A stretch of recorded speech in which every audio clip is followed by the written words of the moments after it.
So today let's go through a build for Pyke, and let's start off with his constellation. He's one of the champions that is really reliant on some of the other stars in his constellation, but first we will talk about his 2 and 3 star. His 2 star, if you have the attack token, you get an ephemeral Sharkling, so this just allows you to have a unit you can attack in with fairly easily. With his 3 star, you get an extra +1/+1 from Lurk. So normally Lurk gives you +1/+0. So instead it'll give you +2/+1, which is nice. Gets you continual scaling for all your Lurkers. Then his 4 star, very good. Allies everywhere that cost 3 or less are Lurkers and have Lurk. And his 6 star, which is really key, your spells everywhere have Lurk, and when a card lurks, if it's a follower, you summon it attacking, otherwise you draw it. So really strong there. So you'll either, if it's a spell or a champion, you draw the thing into your hand. There is also, from the bonus stars, you get this: followers you acquire in adventures that cost 4 or more have Mariner's Ruse, so they are also Lurkers. So 4 or more are Lurkers, and 3 or less are Lurkers if you have both those stars. So that makes pretty much everything you acquire throughout adventures Lurkers, as long as it's not just something that's added to your deck or created. It will be a Lurker, which is fantastic. This star here that gives Zexra, I'm not sure exactly how to pronounce that one, but gives it Quick Strike Blade, which gives it a free attack. Really good to be able to use this on turns where you don't have the attack token. Support champions also having Mariner's Ruse, great, so that your support champions also get bonuses from that. So that's really important for Pyke to get most of his constellations, to get consistent lurks and get those buffs for his whole team. But let's take a look at the relics we're using. We're using Deadly Harpoon, Beast Within, and Lux's Incandescent Baton. So Deadly Harpoon, this is just to give us Challenger and extra attack power, helps us with Pyke, make sure that we can clear out more of their board. Also gives us additional copies of basically Pyke in our deck. It gives us this Death from Below, and so we get additional copies, and they get an epic item, so chance we get like reduced cost or other things on that spell to make it even easier to get out there. Then we have the Beast Within. All of our deck should be Lurkers, so those count as a subtype, so they all get +1/+1, and we get Overwhelm, so we're able to push damage through. Then we have the Lux's Incandescent Baton. This is mostly to try to pull one of 2 cards from our deck here. So this draws, it draws a follower. But we're primarily trying to get our Snapjaw. If we get this Redfin or Sharkling, that's okay. Getting a Blood Bait in our starting hand would also be good, but Lux's Incandescent Baton doesn't draw that. It'll just draw one of these 3, and we will try to get the Snapjaw Swarm just so that we have a play for our off turn and try to get those buffs rolling even faster. So let's go ahead and play. We are going to go into the 6.5 star adventure here. They have foes Nexus cannot take more than 20 damage each round, so it will take a little bit longer to close things out. We'll see how this works with Pyke. Sometimes this can be a little bit more difficult because it takes a bit to get his stats going, but we will see how we do here.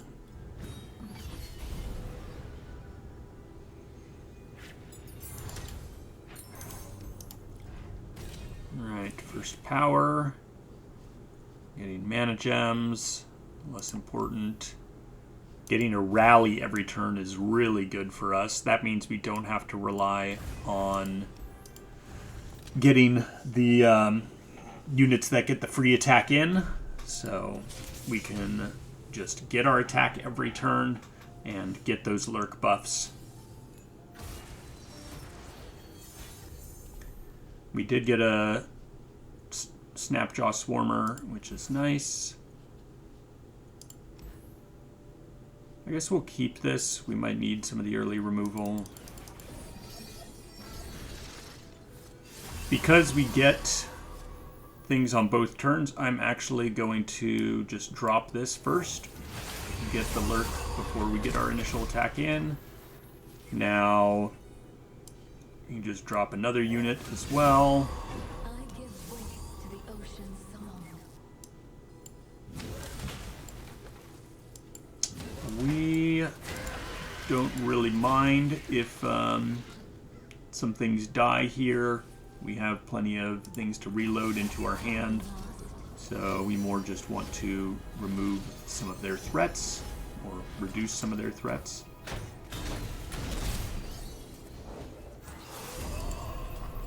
That's fine.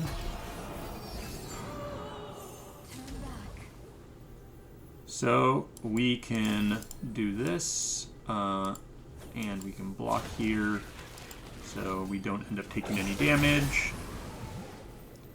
Now we know if we attack in, we will get a Snapjaw. So we know we will lurk, we know we'll get an extra creature here. So let's go ahead and do that. And there we go. Can't quite, so maybe I should have played out another creature before attacking in, but then they would have gotten a chance to play something. So we're going to just blast that. We get the attack token. We should be fine here to finish them off. Let's do this. There we go.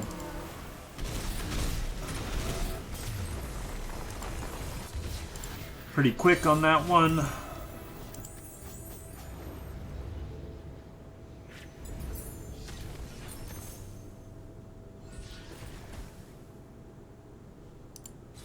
We tend to want to draft bigger units just because that they will be lurkers, and when we get the free unit from attacking in, that is really strong. We want to look for things with free attack.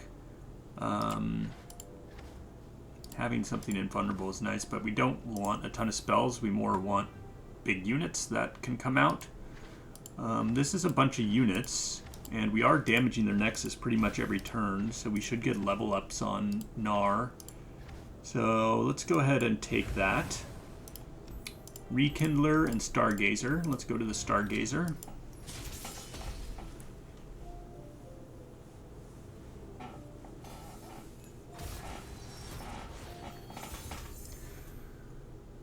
We'll keep this for turn 2.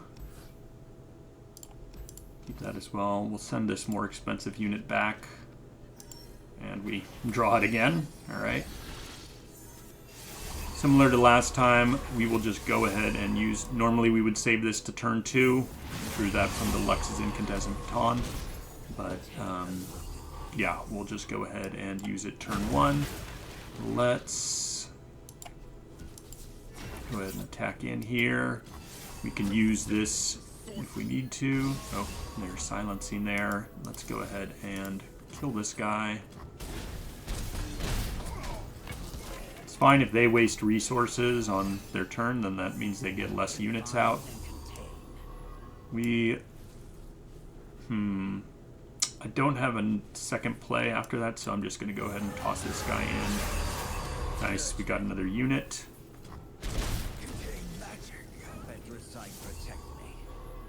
And we'll just attack with these guys. I mean, there's a maximum amount of damage we could do, so I didn't attack in with this. That would just end up being sacrificed. So, should be able to clear them out this turn. There we go.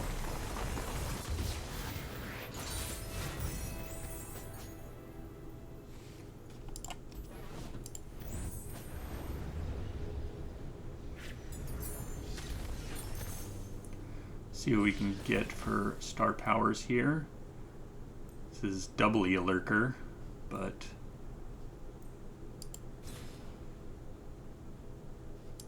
this is probably the better choice. Round in, reduce my cost by 1. If he does end up in our hand, at least he'll get reduced cost. Strike getting +1/+1. Unfortunately, we don't really. The only created ally we have is our one that gets summoned. This one's okay. We are sacrificing a lot of our units.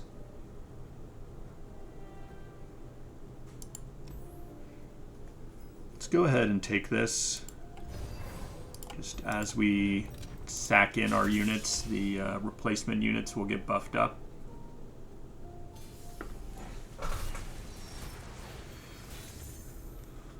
Again, keeping this, we're going to send the bigger stuff back to our deck.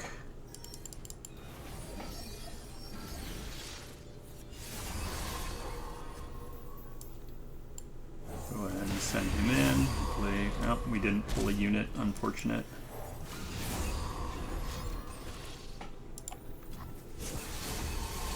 In this case, we'll just attack with these two, keep this as a defender out there.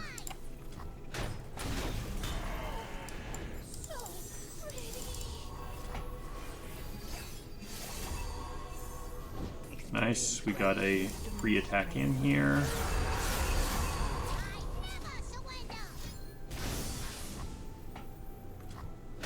Very well could lose our whole, well, more than our whole board here. We're going to lose our board and some health. Fortunately, we have no units to replace anything here. Oh, this thing gets all the buffs.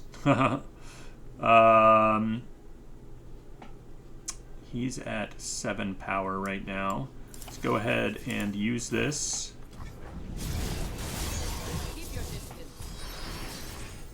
They don't want to play anything because they know they will lose their entire board if they do.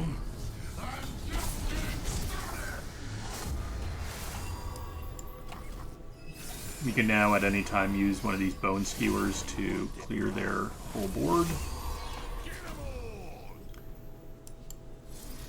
Go ahead and bone skewer here. Well, some bone skewer here just to make sure we're removing their ephemeral, or elusive, not ephemeral. We are the light. We are the dark. We are alive. There we go. We have another Pyke in hand, but I think we can just attack in and get them down to 5 health here. I don't care if anything dies here. Your training has failed. Darkness and the light. We'll just summon Pyke again next turn.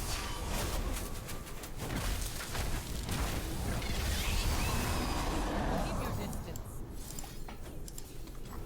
Remove their whole board again. Exactly for action. And they should be dead.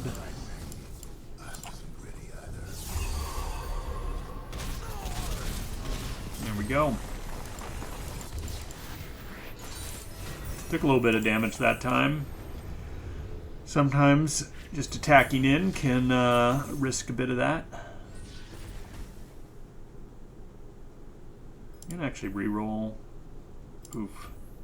Want some better things here. Take this. Becomes a bigger creature if we've damaged their nexus. Transform can be nice. Transform again.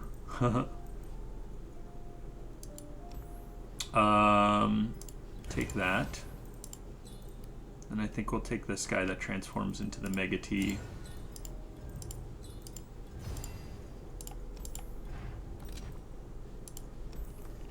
We can cut a spell, preferably. Or we could cut some low-cost units like this guy so that we're more likely to draw one of these. I mean, I guess cutting this guy or this guy might be better. Kind of like when this guy gets Targon's Brace, because we get it with the ephemeral that we get out there. Quick attack's also nice, though. Sometimes we do need removal. What more do we want? Let's go ahead and cut this guy. Bone Skewer is also a very reasonable option to cut. Like having the extra plus stats to a creature, not that big of a deal. Let's go ahead and cut Bone Skewer actually. Going up against the Howling Abyss, this can sometimes be a problem.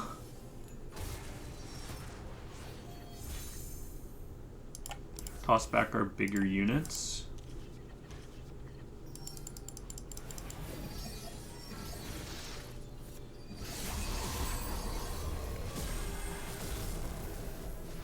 So, something we can do here. We can... Alright, they're just killing him. Alright, that's fine. We can force that there is a lurker on top of our deck, so we'll get a summon here on it. That's probably better to save for a turn where they have the attack token for future times, just because it gives our whole board barrier.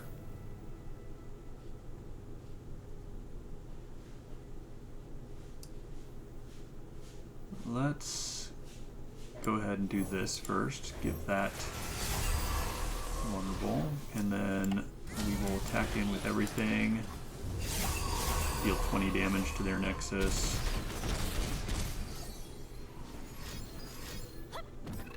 Overwhelm. Don't like that. Oh, goodbye, Mega T. At least you'll reduce the amount of damage we take by a bit. No turning back now. That's fine. What conflict awaits? Oh, because they have a scout. Guess we'll go ahead and toss you. That's a lot of damage with that scout. We can only deal 20 damage this turn. I think we want to save this for next turn. We're definitely going to be removing him. Get that out of here. Save your world. We speak with blades. Now we're gonna save some mana here for our, essentially get a rally next time. We also, now we have a stun in our hand. If they do back in, they don't have overwhelm anyway. Should be able to just finish them off here. Let's go ahead and attack in. We got a bunch of impact and stuff, even if they block, unless they get like lifesteal or something. Should be toasted. Good. Oh, it's a little bit, glad we get the attack token every turn. It's a little risky there.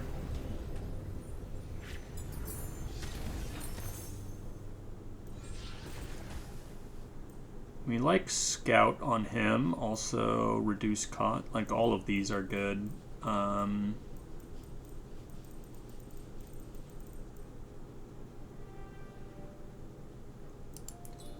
think Scout might be best, but we'll go double the power just in case they end up with really big units on their board. Being able to kill them for sure makes a big difference. Let's do hold off. It's good. We'll go for the champion item, get more stuff on Pyke, and get some more stats, some either, you know, double attack or scout or something, or double his power yet again. We'll keep Gnar here.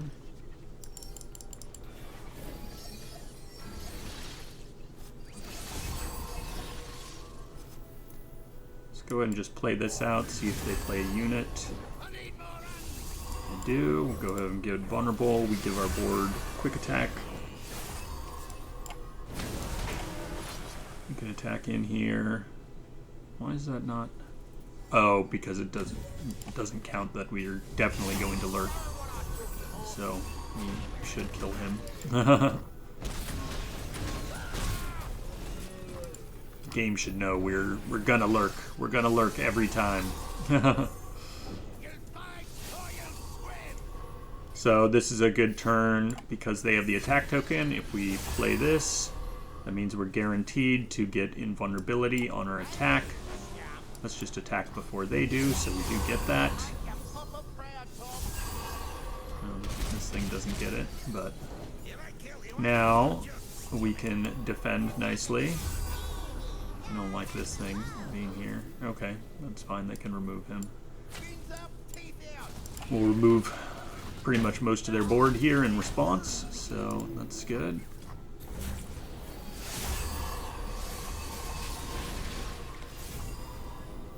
Got our death from below. Just go ahead and remove this guy with anything.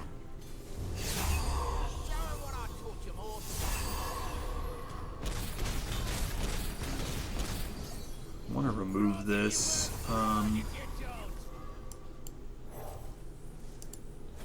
and play this out.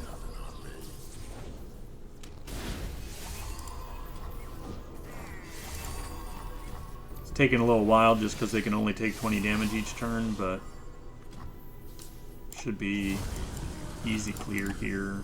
The whole board dies.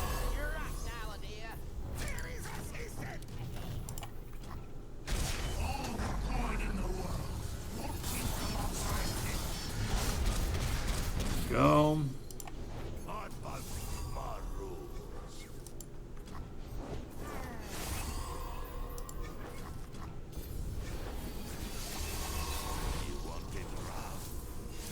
And they should finally be dead. Just a bit of waiting for those 20 health a turn, pushing through there.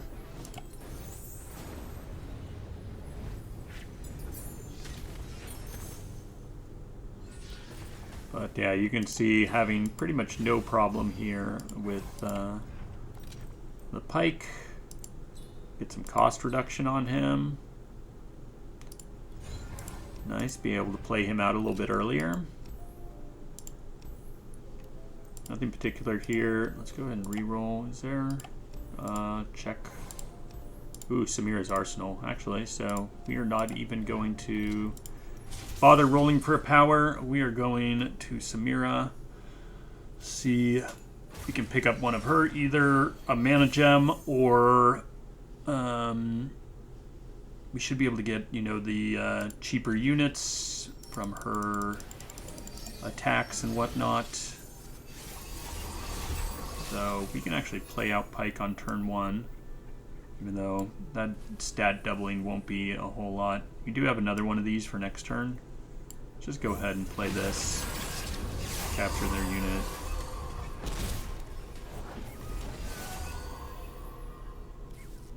Fortunately, this guy doesn't have barrier, so let's just attack in with these.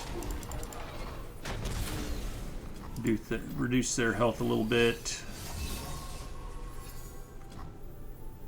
Can do this again. This will capture them. Let's go ahead and do this first. They don't want to play anything. Alright, well, I guess they're just capturing him.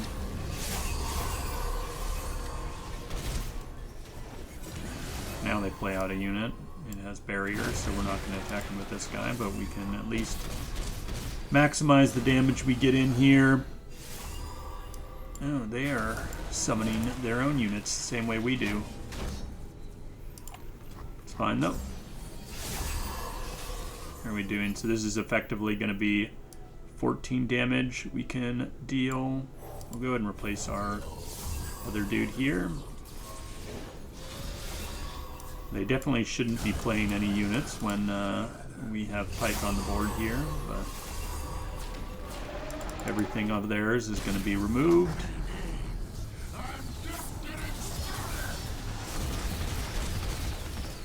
And they should be dead next turn, provided they don't have any lifesteal or anything.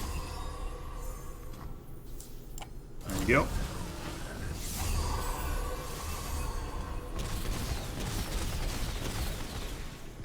Easy enough.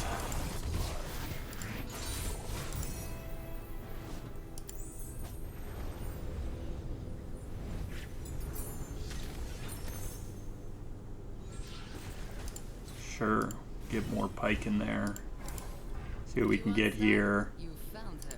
So each time, the first time we play three cards, all our allies get +1/+1, and we get the extra mana gem. I think that's good. This would also be fine. Her 6-star, if we had tried to roll for it, would also be good. But yeah, we'll cut this. Decided not to roll for her 6-star. It's basically you get, I think, when you're attacking or something like that, you get bonus attack. We're going to send back our more expensive units. We'll save this for when they have the attack token, as we talked about before. Let's just go ahead and use this guy. Nice, we get the Mega T here. Do some damage to this guy. Pull this guy in here. It's fine if they get a little buff.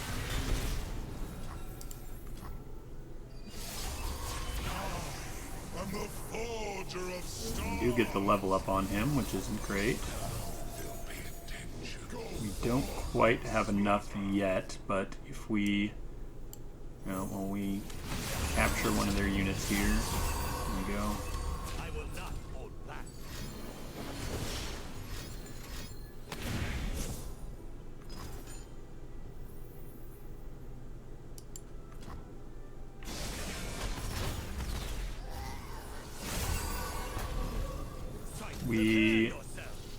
Alright, he's kicking him. We unfortunately can't remove him, but we can get rid of his, well, can we remove? We don't have Challenger or anything.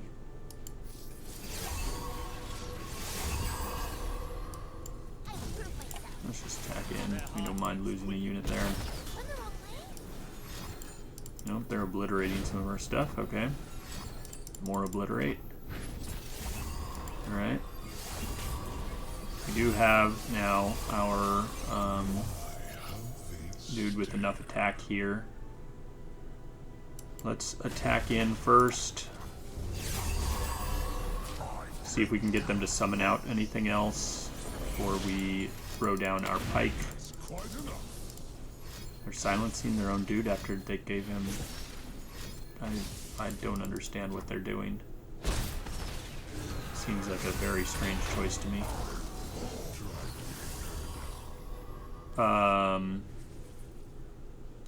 Oh wait, we don't have the leveled up version of Pyke. Alright, well, let's do this.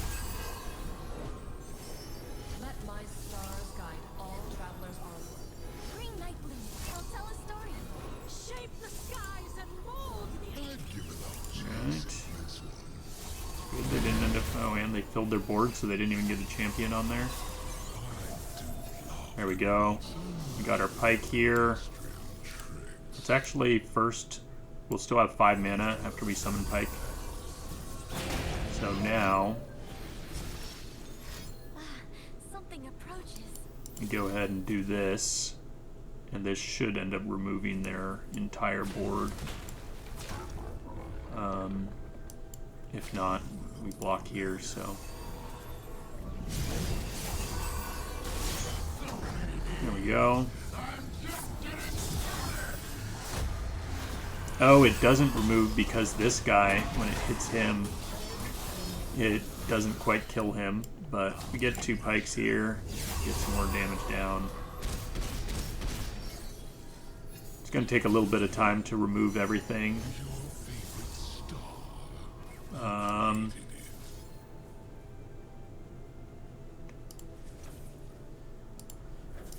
Alright, well, hopefully he doesn't get too much removal.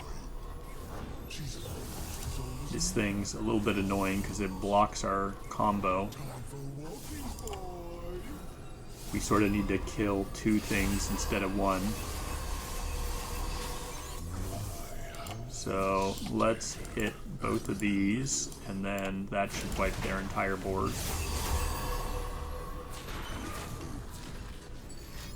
Surprised that this doesn't...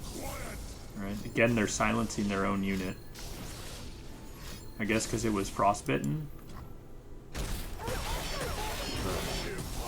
should essentially kill it. Oh, because it killed the other unit, it didn't. That's why it didn't kill the last guy. There was no unit for him to kill. And I think we already did the max damage we can do this turn, so let's just save our board here. We just need to keep our bone skewer for in case of something like this. Let's go ahead and send him back.